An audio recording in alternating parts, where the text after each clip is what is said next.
Hey everyone, it's Yasmin Woodland and welcome back to my channel. I will be recapping Teen Mom OG Season 8, Episode 5.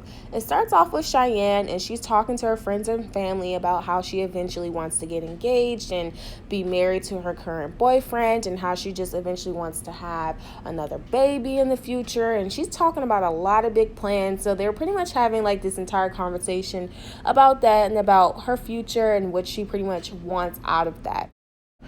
It pans over to Amber and they are all gathering for James's first birthday. And she drops a bombshell saying that she may be pregnant again. So everything in the room stops. Everyone is just like, OMG, what are you talking about? She's just like, yeah, I'm 5 days late. So, I don't know. Maybe I could be pregnant, maybe not. But I really think I'm pregnant again. And everyone is just like, are you ready? Do you know for sure? So it just kind of leaves off there. And then it pans over to Tyler and Cate, and they're pretty much just explaining how, ever since they gave away Carly, they just kind of want to have another session with her. It's been over 2 years and they want to see her again. The adoptive parents did state that they were just taking a break from Cate and Tyler visiting with her. So they talked to Dawn, which is their adoption counselor, and they just spoke to her and said that, Carly's 10th birthday is coming up. Whoa, the big 10. And they want to see her. They want to talk to her. They want to see how she's been. They want to see how she's growing, how she is just, growing into a young lady. And they were just pretty much discussing amongst themselves, okay, let's meet with Dawn and let's see, if we can reach a middle ground with, the adoptive parents to see Carly again. And because, they just had Veda, their third little baby. So they want everyone, all the kids to get to know each other and create that bond, because they're siblings. It pans over to Macy and she's speaking about how Ryan is finally out of jail. So that is the huge bomb in this entire segment, is that Ryan is actually out of jail, and that she's just pretty much explaining how she's just afraid that Bentley just won't understand a lot of things, and that Ryan needs to talk to Bentley about what's been going on with him, and conversations need to be had with Bentley, because Bentley is at such a young, impressionable age, and I'm pretty sure he has just so many questions as to what's going on with my biological father, what's going on with him. He's never there. He's really never been there for me, throughout my entire childhood. So in this clip, she was just speaking to her mother, and she was just saying that Ryan needs to grow up. He needs to be a man. He has a child, he has 2 children now, looking up to him, and he just needs to grow up, speak to Bentley about what's going on, and possibly seek some sort of therapy with Bentley as well. It pans over to Cheyenne, and her baby daddy, Cory, is speaking to one of his friends, and he's speaking on how Matt, which is Cheyenne's boyfriend, may be moving to LA, and how he may be moving with Cheyenne. And he's just expressing his feelings on that, because he just feels like another man is going to be in the house. My daughter's going to be waking up to another guy, and he seems like a nice guy, but I still want to get to know him and just make sure that everything will work out perfectly and everyone will get along for the sake of all the kids. So in this clip, he's just explaining how he doesn't want anything to go wrong, and that Cheyenne has pretty much been pestering Matt for another baby. Eventually Cheyenne wants another kid, and she wants to get married, and she wants to, have an engagement first. And he just was pretty much explaining that he doesn't know where Ryder will fit into that, and he just wants to make sure that Ryder, Matt has the best interest with Cheyenne and Ryder, so everyone can be happy. It pans over to Amber again, and Amber's mom is pretty much saying, just take a pregnancy test just so you can know for sure, since you dropped this bombshell on all of us, if you are truly pregnant. So I think that's something that Amber was considering at that time. And Andrew was pretty much saying that he would love the fact that if she is pregnant, he wouldn't mind. And he feels that little James could use a little brother or sister to, to play with. And since he is 1 year old, it wouldn't be totally bad just to have a baby, because they can be playmates, they can grow up together, and, they can learn together. So Amber's mom pretty much asked, when is the wedding?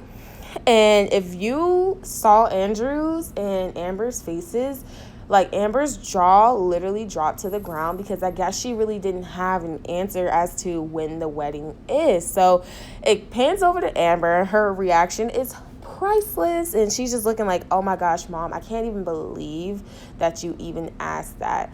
So she looks to Andrew, and she's just like, well, I don't know, when is the wedding? And he's just pretty much laughing and chuckling. So I'm like, hold on, is there wedding bells pretty soon? Like, first you're talking about baby, now there's wedding. But Andrew pretty much states that the time will come for a marriage and stuff. Right now we're not trying to rush anything. A time will come for marriage. It pans over to Tyler and Cate, and they are meeting with their counselor, Dawn. Dawn has been working with them over the years in regards to Carly and their adoption. So they're speaking to her in regards to like what are their options, on possibly seeing Carly for her 10th birthday. So, Tyler is just expressing how he wants to be there for her, and he just wants to see if they can have a visitation pretty soon. And the therapist is pretty much asking Cate and Tyler, like, is there anything that you've done, to pretty much show yourselves, like, hey, here's a gift, here's like a card, here's this, here's a present, we're still here, we love you, we're still your biological parents. And if you haven't, you can just do that first, just to show Carly that, hey, my biological parents are still here and they still care about me. So this was the session, and they were just talking about how she wants to, make sure that Veda and everyone else is just acquainted with one another, and they're, getting along, and to know that Carly is just not the only child, and she does have other sisters to bond with. And I do think that's super important that Tyler and Cate are considering that and thinking about that. So in this clip, they also speak about making some sort of like scrapbook just to send off to Carly for her 10th birthday. It pans over to Ryan, everyone, and he is home. He is home from jail, and he is kind of standoffish. He didn't speak to the cameras whatsoever. They didn't film anything in regards to him. His parents did speak out, though, and said that, Ryan is, obviously he's out, and that he is struggling terribly. He is just really not himself lately, and everyone is noticing that. So his parents and Mackenzie is saying that he's having a rough time since he's been out. He's only been out for approximately at that time like around 3 days or so, and said that he is just not communicating well. He's really withdrawn, and that he's having a lot of anxiety and PTSD from a lot of things that he experienced while being in jail. It said that he experienced a lot of things such as people getting beat up and people just passing away suddenly. And, Mackenzie just starts crying, of course, because she's just so heartbroken that he even had to go through that. And she probably feels like she's just losing her husband. Ryan has not been the same since he is in and out of jail, and it just breaks her heart. And, his parents is saying, don't worry, Mackenzie, like, he'll come out of it, with therapy and counseling and love, he will come out of that. But it just breaks her heart because they have a little baby boy together, and then they have Bentley, and it's just a tough time for all of them, that Ryan has finally gotten out.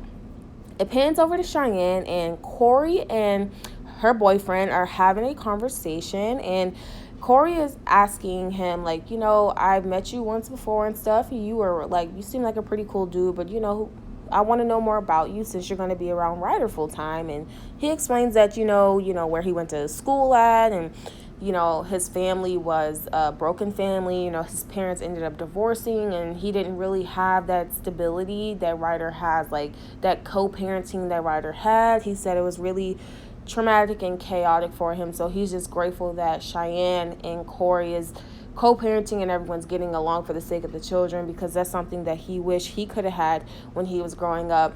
Cory also asks, like, is he going to move in pretty soon? What's going on with the living arrangements? Are you moving to LA? And he pretty much states that he's definitely thinking about moving out there. He's definitely thinking about moving and being there full time for Cheyenne and Ryder. And then he also asks, like, the juicy question that everyone wants to know, right? He asks, well, what about babies? So I know Cheyenne has been pressuring you lately. Like, what's going on with kids? What's going on with the engagement? Like, because, Cheyenne wants kids. And what is your take on that? He explained that him and Cheyenne have talked about engagements and children. And, everyone should just stay tuned to what will happen with them. It pans over to Amber. And Amber took a pregnancy test. Finally, everyone's been waiting for her to take take a pregnancy test just to see like what's going on. She finds out that she's not pregnant. It says negative on the test. There's not a smiley face. There's not, I think, 2 lines. There's not any of that. So Andrew looks a little upset. Like, he's like, oh, so I guess we're not having another baby after all, So, I don't know. I just think things happen for a reason. And, Amber seemed at peace with it. She didn't seem severely hurt or anything. I think, if anything, she just said that she's happy that she's kind of not pregnant because she definitely wants to plan that next baby properly. She wants to have a bigger space. She wants to have a bigger house, and they just want to go about it the right way. So they're kind of relieved at the same time that she's not pregnant. It pans over to Macy, and Macy, poor Macy, she's just like to pieces about this entire Ryan ordeal. She's talking to a friend at lunch, and she's explaining how Ryan is out and how he hasn't really talked to Bentley. He just said that Daddy is just going through a tough time right now, but he didn't really go into detail about everything. Now, she also drops a bombshell and says that the week that Ryan got arrested, Bentley failed all of his classwork. Like, he failed all of his classes. Like, he normally gets A's and B's on all of his homework, and Macy stated that on all of his assignments he got all D's, all D's, all F's. I think she's mentioned a C here and there, but she was just saying this situation is affecting Bentley so bad that his grades are plummeting. Bentley can't even focus in school because he's just so worried about what is going on with his dad. And I think this is so sad to see a child who typically does academically good just go bad because he's just so focused on his dad. And I think that is so sad. I feel so bad for him. It pans over to Cheyenne, and Cory dropped Ryder off, and he's just trying to see where Cheyenne's headspace is, and he just wants to talk to her about what her boyfriend and him talked about. So she's saying that she's came to the realization that she knows she wants another baby. She knows she wants to be engaged. She knows she wants to be married eventually and, have a family, a cohesive family. But she does realize that it's a little too soon and she doesn't want to rush anything. So she said that she just wants to be smart about it and just wait it out, just ride it out, go with the flow, and just to make sure that everything is set in stone with, her new boyfriend. Everything is just laid all out on the table before she makes that step. So it pans over to Caitlin, and she is making a scrapbook for Carly. So she's trying to think of all these ideas of what to put in the scrapbook. So she puts wedding pictures. She puts pictures of when Carly was born. I think she even put some pictures of her sisters in there. And, she just kind of put a bunch of scraps together. She glued some pictures, and she did this before a few years ago for Carly. They made a whole scrapbook and gave it to her. So I think this was a super cool idea to recreate that, but except a couple of years later, just to see that growth there. And it was really cool just to make a scrapbook. Making scrapbooks are awesome and fun. And I think that is really considerate of Tyler and Cate. And I think that's actually a great birthday present for a 10-year-old, just to see those memories from her biological parents. So that is amazing. And she just expresses how even making that scrapbook just opens up all those emotions again that she went through when she initially gave Carly away. So it ends with Cate speaking to the producers about postpartum depression and how she hasn't been experiencing any of that with Veda, and how she's just happy and relieved that she haven't been experiencing that, and that she thinks the miscarriage she had was kind of a blessing in disguise because it gave her an option to delve deep into what she was truly feeling and get help for it. So that is the end of the recap of Teen Mom Season 8, Episode 5, Teen Mom OG. That's the recap. If you all enjoy this, definitely comment below and let me know your thoughts. Subscribe if you aren't. It's Yasmin Woodland. And until next time, I will definitely see you. Bye.